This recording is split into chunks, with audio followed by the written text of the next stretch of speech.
आदाब viewers, catch up cricket के नए एपिसोड के साथ मैं हूं डॉक्टर हफीज आवाम और मामूल के मुताबिक साथ देंगे मंशा अनवर एडमिंटन कनाडा से और तौसीफ सत्ती ऑकलैंड न्यूजीलैंड से। नाजरीन और सामीन, आज हम जिस टॉपिक को कवर करने जा रहे हैं वो है पाकिस्तान और इंडिया का मोस्ट हाइप्ड मैच। पूरी दुनिया में इस वक्त सबसे ज़्यादा बात, मेरा ख्याल है, तमाम पॉलिटिक्स और हर चीज़ एक साइड पे रख के सारे लोग इसी पे बात कर रहे हैं। चले, कम से कम ये बात तो अच्छी है कि स्पोर्ट्स वाकई लोगों को जोड़ते हैं। वो एक कॉमन मौजू पे बात तो करने के लिए तैयार हैं, तो ये एक बहुत ही खुशआइंद बात है। तो आज हम बात करेंगे कि दोनों टीमों ने मुकाबले में उतारने के लिए जिन पहलवानों को उतारना है, वो देखते हैं कि कहाँ कहाँ खड़े हैं और टीमों ने किस हद तक तैयारी की हुई है। तो कुछ चेंजेस हैं पाकिस्तान की टीम में भी, कुछ चेंजेस हैं इंडिया की टीम में भी। तो आइए देखते हैं कि आज के मैच के लिए जो पहला मैच है पाकिस्तान और इंडिया का, उसमें किस हद तक तैयार हैं दोनों टीमें। तो तौसीफ भाई, आपसे सवाल, जो जी। स्लाइड सी चेंजेस हैं दोनों टीमों में, उन पे आप उनको कैसे देखते हैं आप? देखिए, ज़रूर है कि वो बुमराह को मिस करेंगे इंडिया बहुत ज़्यादा, स्पेशली बड़े मैचेस में। तो he is a big match player, right? तो वो वहाँ से उनको थोड़ा-सा डिसएडवांटेज है। उसके अलावा पाकिस्तान, ऑब्वियसली शाहीन शाह अफरीदी फिट हो गए, तो वो हमारे लिए बड़ी खुशहाइन है। और उसके बाद फ़खर ज़मान फिट हो गए। तो मेरे ख्याल है दोनों एंड से पाकिस्तान को थोड़ा-सा, मतलब अगर न्यूज़ के बारे में बात करें तो पाकिस्तान के लिए गुड न्यूज़ ज़्यादा है इन कंपैरिज़न कि इंडिया का बुमराह जो है वो मेन प्लेयर थे और वो अवेलेबल नहीं है। जी, मंशा भाई। हाँ, बिल्कुल। तो ये हम शाहीन शाह अफरीदी एक बहुत ही हमारा अपर हैंड है कि वो वापस आ गए हैं, क्योंकि हम काफ़ी पिछले जितने मैचेस थे, वो एक तीसरा सीमर हसनैन कर रहे हैं, वसीम कर रहे हैं, धानी कर रहे हैं वार्म अप मैचेस में और पिछले एशिया कप में। तो थोड़ा-सा हमें वीक लग रहा था कि 5 बॉलर, लेकिन जो हमें अभी सूरत-ए-हाल नज़र आ रही है जिसमें शाहीन, हारिस और नसीम और 2 स्पिनर्स शादाब और नवाज़, तो कम से कम बैटिंग लाइनअप जो है हमें, अगर सिर्फ पाकिस्तान को मैं देखूं तो बॉलिंग लाइनअप हमें बिल्कुल सही नजर आ रही है। बैटिंग में एज यूजुअल, डॉक्टर साहब ने बैटिंग का पूछा कि बॉलिंग का? नहीं, चेंजेस ओवरऑल का। चेंजेस जो हैं। ओवरऑल चेंजेस, जी जी। तो उसके बाद मेरा ख्याल फखर भी यकीनन डेफिनेटली वो एडवांटेज है, और एडवांटेज उनका बहुत ज्यादा है, क्योंकि ऑफ कैमरा सती भाई कह रहे थे कि वो जो 100 है उनका वर्ल्ड कप चैंपियन में, तो वो ट्रॉफी। अभी भी, हाँ बिल्कुल, वो अंडर प्रेशर है और वो हैंड आई कोऑर्डिनेशन वाले बंदे हैं। और मेरा ख्याल है कि जिस तरह उधर कट और पुल और थ्रू द लाइन अगर आपने ड्राइव करना है तो बहुत उनका एडवांटेज हो सकता है अगर वो फॉर्म में आ जाएं। और नंबर कौन से पे खेलते हैं ये तो मेरा ख्याल है बताने वाली बात नहीं है। तो और जिस तरह थोड़ी सी चोट का भी हमें पता लगा है कि वो शान मसूद को लगी है, तो ना जाने वो फिट हैं कि नहीं है, तो हो सकता है शायद उनको बिठा के तो फखर को खिला दें। तो जहाँ तक अच्छा, वैसे चेंजेस की आपने बात की, जी। जी, वैसे मज़े की बात है कि इंडिया ने तकरीबन तमाम अपनी जितनी भी है ना उनकी ऑप्शंस उन्होंने सारी टेबल पे रख दी है। वार्म अप मैच में भी, उससे पहले भी, साउथ अफ्रीका वाली सीरीज में, ऑस्ट्रेलिया वाली सीरीज में भी, जो कुछ भी है उन्होंने सब कुछ सामने कर दिया। और उसके अगेंस्ट पाकिस्तान ने मैचेस तो बहुत सारे खेले हैं, लेकिन अभी तक मिस्ट्रीज बहुत सारी बाकी हैं इनके साथ कि वो ओपन कौन करेगा, वाकई करेंगे वही जोड़ी खेलेगी। यानी कि इतने मैचेस खेलने के बाद भी हम अभी तक सवाल कर रहे हैं कि यही ओपन करेंगे या फखर आ जाएंगे, या शान मसूद किस नंबर पे खेलेंगे, नवाज किधर खेलेंगे, ऊपर शादाब ऊपर आ जाएंगे। तो ये मतलब ifs and buts still Pakistan के साथ इतने सारे मैचेस के बाद भी है। सचिन साहब, आपका क्या ख्याल है कि ये पाकिस्तान ने जानबूझ की मिस्ट्री रखी हुई है, या मतलब बस ऐसे ही कर रहे हैं? नहीं, आई गेस कि अगर तो बाबर को 3 पे खिला लें और फ़खर या शान से ओपन करा लें, तो that would be a master stroke, क्योंकि no one would be preparing for that, right? जब इंडिया अपनी टीम सेलेक्ट कर रहा होगा तो वो इसी हिसाब से बॉलर सेलेक्ट कर रहा होगा या प्लान बना रहा होगा कि फ़खर सॉरी बाबर और रिजवान ओपन करेंगे, ठीक है? तो definitely it could be something like a master stroke, लेकिन कहीं से नज़र नहीं आया ऐसे करते हुए, क्योंकि पाकिस्तान में सीरीज़ थी, उसमें जब रिजवान को रेस्ट भी कराया तो उन्होंने हारिस को खिलाया, ओपन कराया ना। तो ये नहीं कि वो क्या कहते हैं, इस वार्म अप मैच में एक में कराया था इनसे ओपन, और उसमें बहुत अच्छा खेले शान मसूद। तो मेरा ख्याल है कि चेंज नहीं होगी, ओपनर्स वही दोनों होंगे। 3 पे कौन खेलता है, या फ़खर ज़मान को खिलाते हैं या नहीं खिलाते, या शान मसूद या फ़खर ज़मान में से किसको खिलाते हैं या दोनों को खिलाते हैं, दैट स्टेज अ मिस्ट्री। क्योंकि हमारे मिडल ऑर्डर ने को 1-2 मैचेस में तो चले हैं, लेकिन इतने कंसिस्टेंटली परफॉर्म नहीं किया। Do we need Asif Ali or not? तो मेरे ख्याल कॉम्बिनेशन डिस्कस करते हैं, लेकिन अभी मंशा भाई क्या कहते हैं इस बारे में? मेरा ख्याल है जितने पिछले माह से मुझे अब पहली दफा कुछ सेटल सिचुएशन लग रही है कि हमारे 5 बॉलर मुझे नजर आ रहे हैं और 5 बैटर भी मुझे नजर आ रहे हैं कि जो खेलेंगे। कुछ पहले मैं इतना श्योर नहीं था, लेकिन जो भी हमारे पास अवेलेबल रिसोर्सेज हैं मुझे अब थोड़े से सेटल नजर आ रहे हैं। और यकीनन अगर उधर हार्दिक पांड्या 4 पे खेल सकता है, ऋषभ पंत के होते हुए, दिनेश कार्तिक होते हुए, दीपक हुडा के होते हुए, तो व्हाई नॉट यहाँ पे शादाब और नवाज ऊपर आ सकते हैं, whatever the situation, right, to keep on your setup. और वो अगर फॉर्म में है तो उनका फायदा उठाना चाहिए। तो अगर मैं यहाँ से देखूं तो बाबर, फखर, आसिफ, हैदर, इफ्तिखार और रिजवान, और नीचे देखूं तो 5 बॉलर आपको वो पता ही है। आप हारिस, जा रहे हैं बाबर, आसिफ, फखर, हैदर, इफ्तिखार। इफ्तिखार। अच्छा, 5 बैटर आप ले रहे हैं ऊपर वाले टॉप। जी यानी कि आसिफ को आप स्टिल इन कर रहे हैं और इफ्तिखार को भी इन कर रहे हैं, कुछ दिल शॉक आउट कर रहे हैं। अच्छा। जी जी, शान मसूद, खुशदिल को बाहर बिठा रहा हूँ फॉर दिस मैच। और नीचे 2 से फास्ट बॉलर बाहर बिठा रहे हैं। जी, नसीम शाह, नहीं, शाहिद और हारिस 3 फास्ट बॉलर है। शादाब ठीक है। और नवाज 5, रिजवान कीपर और 5 बैटर मैंने आपको बता दिया। मैं ठीक इस है। कॉम्बिनेशन के साथ जा रहा हूँ। अब अच्छा वो डॉक्टर साहब और सकलैन मंशा मुश्ताक भाई, किसके साथ? हाँ नहीं, मैं बिल्कुल एग्री करता हूँ कि मंशा भाई का वेल थॉट कॉम्बिनेशन है।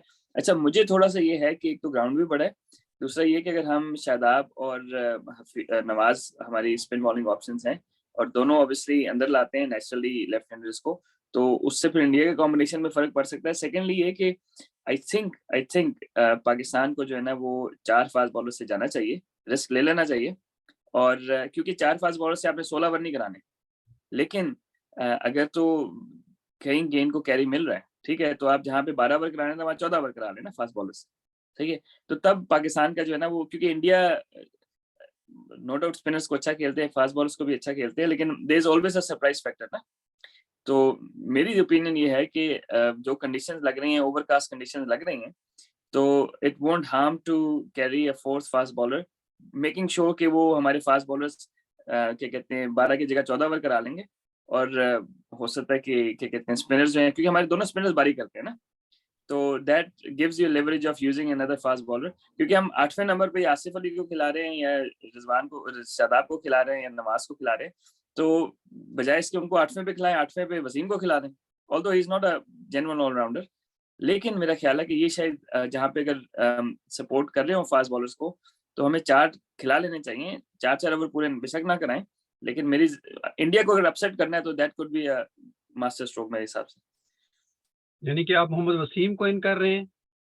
वसीम या हसनैन में से 1 से 2 ओवर करा लें बेशक, लेकिन खिला लें अगर, तो जो कंडीशन हमें ओवरकास्ट बताई जा रही हैं और जो बताया जा रहा है कि बारिश के भी काफी चांसेस हैं, क्योंकि बारिश में होता है गीला बॉल हो जाएगा, स्पिनर से ग्रिप नहीं होगा, ठीक है। तो फिर हम जो हमारे पास 5 ऑप्शंस हैं, वो उसमें से 2 तो ऑलराउंडर है ना, जी। ठीक है। तो मेरा ख्याल है कि पाकिस्तान को एक एक्स्ट्रा बॉलर से जाना चाहिए इंडिया के खिलाफ, स्पेशली जो फोरकास्ट है और जो कंडीशन है। इफ्तिखार से आप बॉल करवाने के हक में नहीं है। नहीं, मैं बिल्कुल इफ्तिखार से बॉल कराने के हक में हूँ। मैं ये कह रहा हूँ कि अगर तो बारिश हो जाती है मैच के दौरान ना, तो फिंगर स्पिनर्स या स्पिनर्स जनरली उनसे उतना अच्छा बॉल नहीं होता ना। तो फास्ट बॉलर्स का ये होता है कि आपके पास Iftikhar is your backup option, क्योंकि इफ्तिखार ने बॉल बुरा नहीं किए जब खिलाया, और बड़ा ग्राउंड है तो फायदा दे सकते हैं। क्योंकि ये नाइट मैच है, बारिश के चांसेस हैं और ओवरकास्ट कंडीशंस हैं, तो मैं ये कह रहा हूँ कि एक्स्ट्रा फास्ट बॉलर खिलाने से ना, मतलब हमें थोड़ा सा एडवांटेज शायद हो जाए। We don't need a batsman at number 8 मेरे हिसाब से इंडिया के खिलाफ। जी ठीक। ठीक है मंशा भाई। अच्छा चले, जी। मैं इस टीम को मैं आपको कुछ ऐड करना चाहें तो करते जाएं, साथ साथ मुझे अब हम एक साथ साथ तमाम मैचों टीम्स का जब एनालिसिस करते जाएंगे, मैचेस का भी साथ साथ डे बाय डे, तो उसमें हम एक्स फैक्टर को भी देखेंगे कि आपके ख्याल में कौन सा एक्स फैक्टर होगा टीम में। तो इंडिया के स्क्वाड के साथ साथ उससे पहले आप ये बता दें हमें कि आपके ख्याल में पाकिस्तान के लिए बॉलिंग में एक्स फैक्टर कौन होगा। मेरे हिसाब से तो शहीन की लोग बहुत ज्यादा बात कर रहे हैं कि ऊपर से आउट हो गया तो वो, लेकिन मेरा ख्याल है मिस्टर T20 पाकिस्तान के शादाब खान है। अगर मेरा ख्याल है शादाब खान अच्छे बॉल करते हैं और 4 पे बारी कर जाते हैं, तो मेरा ख्याल है एक्स फैक्टर शादाब खान। जी सत्य साहब, आप क्विकली अच्छा, मेरे वन हिसाब पिक। से इंडिया के खिलाफ तो हमारा बॉलर ही एक्स फैक्टर होता है हमेशा, तो आई एग्री शाहीन, लेकिन मेरा ख्याल है कि जो बैक एंड में ओवर्स होंगे ना हारिस रऊफ के, that might make the difference for Pakistan. Yes, Haris Rauf, for me Haris, जी यस सर, मूव जी फॉरवर्ड। जी जी। हम्म, तो अगर इंडिया के स्क्वाड की बात कर लें तो क्या आपको इस हिसाब से नजर आ रहा है सती भाई, डॉक्टर साहब पहले आप पिक कर लें, जी। कि आपको क्या लग रहा है कि मतलब कौन सा कुछ दो स्पिनर खिला लेंगे, दो फास्ट खिला लेंगे, और फिर सती भाई की तरफ आते हैं। ऊपर से तो उनका सेटल्ड है बिल्कुल, ऊपर से तो कोई प्रॉब्लम नहीं है ना, पांच तक तो सीधी सीधी है, चार बैट्समैन, पांचवा हार्दिक पांड्या, सवाल चाहल इज आल्सो फमी इज, तो ये 6 हो जाएंगे, और नीचे मैं जाऊंगा जनाब उसके साथ शामी के साथ, ऑफ कोर्स हर्षल के साथ, अर्शदीप के साथ, और if I am missing one, no, yes पूरे हो गए सर, मेरे तो पूरे हो गए। ठीक है, यानी कि आप शामी, अर्शदीप और हर्षल 3 सीमर है, 3 पांड्या सीमर, 4 चौथा सीमर, और स्पिनर चाहल आप और चहल। हार्दिक पांड्या, जी ठीक है, और और चहल के बाकी साथ आप। दिनेश कार्तिक और ऋषभ पंत में से मैं दिनेश कार्तिक के साथ जाऊँ। ठीक है, तो सती भाई आप बताइएगा। अच्छा, एक तो टॉप 5 तो जिस तरह डॉक्टर साहब ने कहा, एग्री कि 5 पे पांड्या आ जाएगा, तो केएल, टॉप 5 जरा मैं थोड़ा सा क्लियरिफाई करता चलूं। कोहली, राहुल, रोहित और सूर्य कुमार यादव, ये हो गए 4। टॉप 4 और हाँ, पांड्या 5 आ गया, पांड्या 5 पे आ गए। जी ठीक है। ठीक है। अच्छा, ये 5 हो गए। अच्छा, उसके बाद मैं अगर बैक एंड पे जाऊं तो I think they will go with 3 fast अगर बॉलर्स। कीपर पहले बता दें तो जरा छटाएगा, आप कीपर एक अगर अच्छा, बता दें। वैसे तो Dinesh Karthik is a better option, लेकिन क्योंकि पाकिस्तान के जो दोनों स्पिनर्स हैं ना, they bring it into the left handers, right, तो वो मेरा ख्याल है कि उस चीज को देखते हुए तो शायद क्या कहते हैं, उसको खिला लें कि वो इसको शादाब खान को अटैक करे और नवाज को अटैक करे, तो Pant will play and there is a good chance that both of them will play. तो इसीलिए मैं पीछे से पहले आना चाह रहा था ठीक कि है। 3 फास्ट बॉलर्स मेरे हिसाब से जो है ना, वो शामी और भविष्ण कुमार और अर्शदीप हो जाएंगे 3 फास्ट बॉलर्स, ठीक है। और उसके बाद क्या कहते हैं, आपके पास जो स्पिनर्स की ऑप्शंस हैं, तो अब 3 ये हो गए और 5 वो ऊपर हो गए, 8 हो गए, और कीपर हमने मेरे हिसाब से खिला लिया 5, 9 हो गए। अब हमने 2 बंदे चूज करने हैं, सही है। तो आई थिंक कि Akshar Patel probably would get a nod, और फिर उसके साथ जो चाहल है, चाहल इसलिए कि हमारे बैट्समैन जो है ना, वो लेग स्पिनर्स को अच्छा पिक नहीं कर पा रहे, तो I think just on that, based on that, तो अश्विन मिस आउट हो जाएंगे मेरे हिसाब से, हर्षल पटेल मिस आउट हो जाएंगे मेरे हिसाब से, और दिनेश कार्तिक मिस आउट हो जाएंगे, और अश्विन मिस आउट हो जाएंगे। जी ठीक है। और जिस तरह आपने नाइट मैचेस की बात की, तो आप ये यहाँ इनके सीमर नहीं खिलाना चाह रहे सती भैया? नहीं, इनके 3 सीमर खिला रहे हैं ना, और चौथा पांड्या है, तो दे हैव 4 अच्छा, फास्ट बॉलर। ऑलरेडी, जिसमें से आपने शमी, बनेश्वर कुमार और अर्शदीप 3 चुने। जी जी, बिल्कुल। जी बिल्कुल। तो अगर मैं देखूं तो मुझे राहुल, रोहित, कोहली, सूर्य कुमार यादव, पांड्या, और मेरे हिसाब से अगर मेरे पास ऑप्शन हो तो मैं ये दोनों खिलाऊंगा, ऋषभ पंत और दिनेश कार्तिक, और दीपक हुडा को रेस्ट कराऊंगा। और बॉलिंग में अगर मैं देखें तो मैं शामी, अर्शदीप और बुनेश की जगह मैं हर्षल पटेल के साथ जाऊंगा 3। और स्पिनर में अगर एक मेरे पास चूज करना पड़े तो मेरा ख्याल है कि अगर इंडिया को ट्रम्प अपना चेंज करना चाहता है, सरप्राइज किस्म का पैकेज लाना चाहता है, तो मेरा ख्याल है सिर्फ अरशद को, अक्षर पटेल को खिला लें और ना खिलाएं। लेकिन ये मेरा ख्याल है चहल और अक्षर में बस टाई है, बाकी मेरे हिसाब से मैं काफी क्लियर हूँ कि वो किन को खिलाएंगे। तो डॉक्टर साहब, ये तो हमने बात कर ली कि दोनों टीमों की। वैसे ओवरऑल आप इनका कौन सा समझते हैं, कोई ऐसा प्लेयर जो एक्स फैक्टर आपको लगता है? सर जैसे सदी साहब ने बात की ना कि चाहल ज़ाहिर है, मतलब उनका एस्टेब्लिश्ड स्पिनर है, और वो पाकिस्तानी इवन ओपनर्स भी हमारे जो टॉप नॉच में है हमारे ओवरऑल T20 में, वर्ल्ड में नंबर 1 और 2, वो भी पिक नहीं कर पा रहे उसको, तो he could be the X factor too. But मुझे जैसे लग रहा है कि हर्षल एक एक्स फैक्टर के तौर पे सामने आएगा, हर्षल पटेल, पटेल बशर्ते कि वो खेले। जी जी सती भाई, आप कौन सा एक्स फैक्टर समझ रहे हैं? हर्षल तो आपकी टीम में नहीं है जी। सही मेरा ख्याल है भुवनेश्वर कुमार, क्योंकि इवनिंग में मैच है तो थोड़ा सा किस्ट मिलता है ना नई गेंद से, तो मेरा ख्याल है कि वो अगर तो जिस तरह कल के मैच में हमने देखा ऑस्ट्रेलिया में, तो ऑस्ट्रेलिया के बॉलर्स का इतना स्विंग नहीं हो रहा था, लेकिन न्यूजीलैंड का हो रहा था। तो I think if there is any swing available with humidity of 70, like quite high humidity, Bhuvneshwar Kumar is probably the best guy to swing the ball in those conditions, right? तो I think वो he could be the X factor with the ball, because हमारा वही है कि हमारे ऊपर से जल्दी आउट हो जाए तो हम फंस जाते हैं। इंडिया में फिर डेप्थ है बैटिंग में, तो I think Bhuvneshwar Kumar would probably play the key role. और वन मोर थिंग कि इंडिया के बॉलर्स ने लास्ट टाइम भी पाकिस्तान, मेरे ख्याल है यूएई में ही बाउंसर्स पे फंसाया था, ठीक है? तो छोटे ग्राउंड से वो, ये तो बड़े ग्राउंड्स हैं, तो आई गेस कि fast bowler would be one of those fast, like x factor would be one of those fast bowlers जो स्विंग कर लें या फिर अच्छे बाउंसर्स मार लें। जी मेरे हिसाब से जो दो स्पिनर हमारे अगर एक्स फैक्टर में देखते हो, तो अगर वो खेलते हैं तो ऋषभ पंत है, और अगर वो खेलते हैं तो मेरे हिसाब से वो उनको किसी भी जगह यूज कर सकते हैं, 2 डाउन से लेके नीचे तक। और अगर हर्षा नहीं खेलते तो मेरा सब हर एक बंदे का फेवरेट है हार्दिक पांड्या, वही एक्स फैक्टर होंगे। जो टप्पे की भी बात आपने की कि एशिया कप में भी हमें तंग किया उन्होंने, तो ये वैसे सारी सूरत हम बेस कर रहे हैं, जिस तरह सती भाई कह रहे थे कि वेदर की कंडीशन भी चेंज हो सकती है, मतलब कि जो बड़ा एक हम इस टाइम सुन रहे हैं कि शायद बारिश हो जाए और मैचेस ना हो पाए। तो सती भाई ये कुछ आपका इसके ऊपर क्या टेक है इसके ऊपर जी? देखें, obviously chances of rain 70% areas में बारिश हो सकती है। Melbourne is quite big, stadium is quite closed of, like normal stadium खुले होते हैं ना, तो ये स्टेडियम बड़ा ऊंचा सा है ना, तो क्योंकि विंड भी है, तो जब विंड थोड़ा सा ज्यादा होती है तो बारिश जो है ना वो इट सेज शावर्स ना, तो यहाँ पे शावर्स में ये होता है कि यू कैन गेट लकी और you can get extremely unlucky. जो स्टेडी रेन होती है ना, जिस इंग्लैंड वगैरह में होती है, वो होती रहती है ना, तो वो उसमें आप फंस निकल नहीं सकते। ये वाली जो हवा के साथ बारिश होती है वो आपको क्या कहते हैं पास कर सकते हैं ना, और could be scattered as well. तो आई होप कि पूरा मैच हो जाए, लेकिन मेरा ख्याल है कि मैच आधा तो हो जाए। जी कम सती, ओवर्स का। डॉक्टर साहब आप क्या समझते हैं? जी बिल्कुल, ये विंड की भी आप इसकी देखते हैं तो 20 to 30 किलोमीटर पर आवर है साउथ ईस्टर्ली। अब मुझे नहीं मालूम कि उनकी जो पिच है, जो ग्राउंड की, वो किस रुख पे है, कि साउथ ईस्टर्ली विंड कितना इफेक्टिव हो सकती है। बहरहाल अगर ज्यादा बारिश होगी तो ज्यादा पानी आएगा, ये तो डिसाइडेड है। तो यानी आप और हौसला साउथ दे रहे हैं स्पेक्टेटर्स को कि परेशान ना हो, मैच होगा?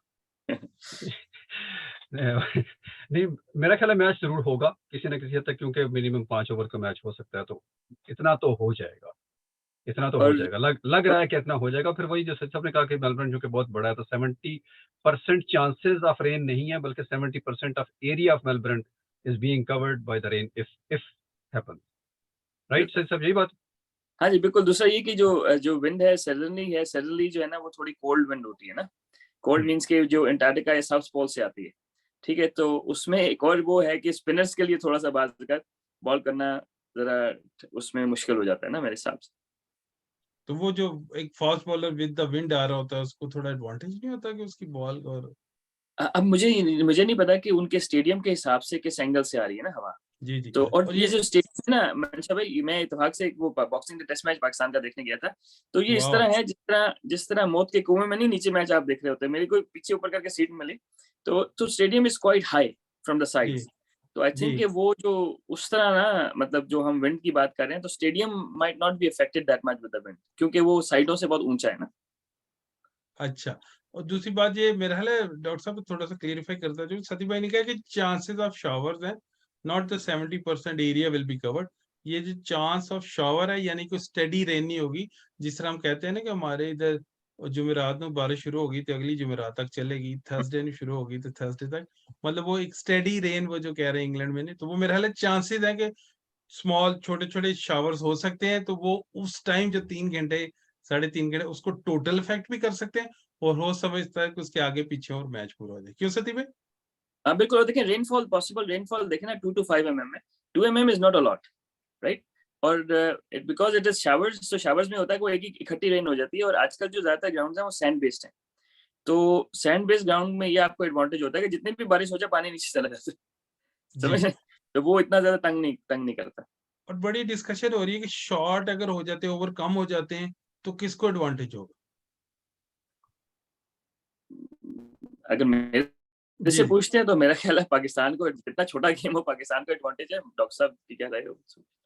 बिल्कुल डॉक्टर साहब। मेरा ख्याल है कि पाकिस्तान को एडवांटेज होगा। और आपसे भी रिक्वेस्ट करेंगे कि आप चूंकि ऑल द वे नॉर्थ में बैठे, मनशा भाई से कह रहा हूँ, क्या बहुत जी नॉर्थ में है, क्योंकि सती साहब ने कहा कि साइबेरिया से और नॉर्थ से हमारी आती हैं, जी आर्टिक से। आप आर्टिक के काफी करीब हैं एडमिंटन में, तो कोशिश कीजिएगा कि वहां तक रोक ली जाए जी हवाएं, जी ऑल द वे बिल, ऑस्ट्रेलिया तक ना पहुंचे। बिल्कुल। मैंने भी अभी भी अंडर द टेबल हीटर लगाया, आई एम जस्ट किडिंग। तो लेकिन बात ये है कि मैं ये समझता हूँ कि शायद वो जिस तरह हम कह रहे हैं ना, हमारा मिडिल ऑर्डर नहीं चल रहा और हमारे पास हीटर है, तो शायद शॉर्ट फॉर्मेट हो गया तो फिर हमें फायदा होगा। लेकिन तभी फायदा होगा अगर हम ऊपर से ओपनर भी चेंज कर लें, शॉर्ट थोड़ा उसको मैच अगर कम ओवर्स का हुआ तो ओपनर भी चेंज कर लें। चलें, बिल्कुल। तो इसको डॉक्टर साहब वाइंड अप करें आप फिर प्लीज। जी, ये देखिए कि ये कुलाह किसके सर सजता है कि आज अजीज हामिद मदनी ने कहा था कि आज मुकाबला है सख्त मीरे सिपाह के लिए, आज मुकाबला है सख्त मीरे सिपाह के लिए, हो गए सर कई कलम एक कुलाह के लिए। तो देखते हैं कि ये कुलाह किसके सर सजता है, पाकिस्तान या इंडिया के। लेकिन हम पहले भी दरख्वास्त करते रहते हैं अपने नाजरीन और सामीन से कि मैच को मैच की हद तक रहने दीजिए, क्रिकेट की खूबसूरती खराब ना हो। खासतौर पे आजकल जो ट्रेंड सा चल गया है कि मैचेस के बाद, चले सोशल मीडिया तक तो जंग ठीक है, लेकिन वो ग्राउंड्स में जो हमें देखने को मिला दुबई में भी, वो सीन रिपीट ना हो। कोई भी ऐसी वजह ना बने कि जिसकी वजह से क्रिकेट बदनाम हो। तो क्रिकेट की खूबसूरती को एंजॉय करें, जो भी जीते उसको एंजॉय करें। Good luck for both the teams. ठीक है तुम सर, जीतो या इजाजत हारो, हमें तुमसे प्यार है। रजा जी तो हमें तुमसे प्यार। डेफिनेटली। ठीक है चले, सर, अगले एपिसोड के साथ बहुत जल्द फिर हाजिर होते हैं। सर तो आपको ऐड करना चाह रहे नहीं कुछ भी नहीं, बस हैं? चले ठीक है जी, थैंक यू वेरी मच। फिर होती है मुलाकात। अल्लाह हाफिज़। अल्लाह अस्सलाम हाफिज। वालेकुम।